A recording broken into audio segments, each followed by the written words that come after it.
Député, la parole est à Madame Virginie Duby-Muller pour une question à la ministre des Affaires sociales et de la Santé. Merci Madame le Ministre. En décembre dernier, l'hebdomadaire local Le Messager titrait un de ses articles de presse « Les frontaliers au royaume du but », afin de refléter la situation désespérée de plus de 500 travailleurs frontaliers entre la France et la Suisse. J'associe à cette question mes collègues de Haute-Savoie, Martial Sadier et Lionel Tardy, et de l'Ain, Stéphanie Pernaut-Baudon.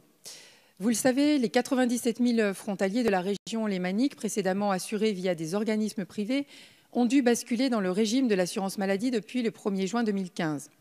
Avec les associations de défense des travailleurs frontaliers, notamment le groupement transfrontalier européen, nous nous étions alors mobilisés pour mettre fin à la situation de double affiliation qui existait de facto.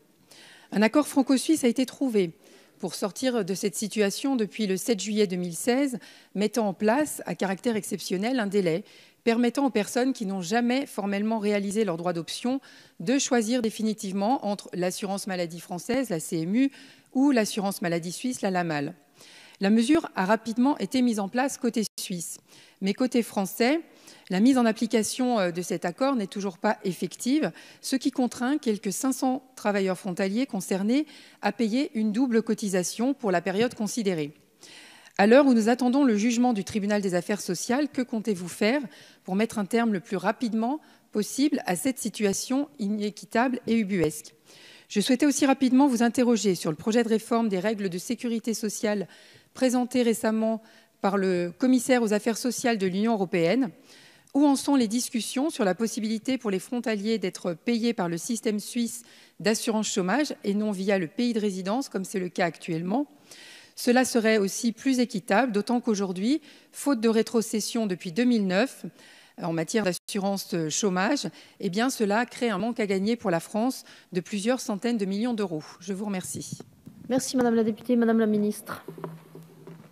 Merci Madame la Présidente. Madame la députée, vous m'interrogez sur la situation de double affiliation de certains frontaliers suisses. Je veux tout d'abord rappeler que la décision du tribunal fédéral suisse que vous évoquez n'est pas directement applicable en France. De plus, la double affiliation résulte souvent d'une volonté de certains frontaliers déjà affiliés en France de s'affilier parallèlement en Suisse. Dans ce contexte, les autorités françaises et suisses ont négocié un accord entré en vigueur le 1er octobre 2016 visant à permettre aux frontaliers qui n'ont pas été en mesure d'exercer formellement leur droit d'option entre les régimes d'assurance maladie français ou suisse de régulariser leur situation dans un délai de 12 mois. Les premiers dossiers de radiation de l'assurance maladie française ont été traités par les caisses primaires d'assurance maladie dans le courant du mois de décembre. Vous le voyez, la mise en œuvre concrète de l'accord a donc bien été amorcée. Naturellement, nous tirerons les conséquences des différentes situations en matière de cotisation et la solution souhaitée va donc se mettre progressivement en œuvre. Vous m'interrogez également sur l'avancée du projet de révision des règlements européens sur les règles d'indemnisation des prestations chômage de ces frontaliers. La procédure débute puisque le projet de révision a été adopté par le Collège des commissaires européens à la mi-décembre et transmis au Parlement européen et au Conseil, ainsi que pour avis aux parlements nationaux. Cette proposition transfère la compétence de l'indemnisation chômage à l'État membre du dernier emploi uniquement lorsque le travailleur frontalier a travaillé pendant au moins 12 mois dans cet État. En deçà, l'État de résidence reste compétent. Cette disposition peut néanmoins être amendée et ne sera en tout état de cause mise en œuvre qu'à l'aboutissement de la procédure législative. Merci Madame la ministre. Madame la députée, vous avez la parole.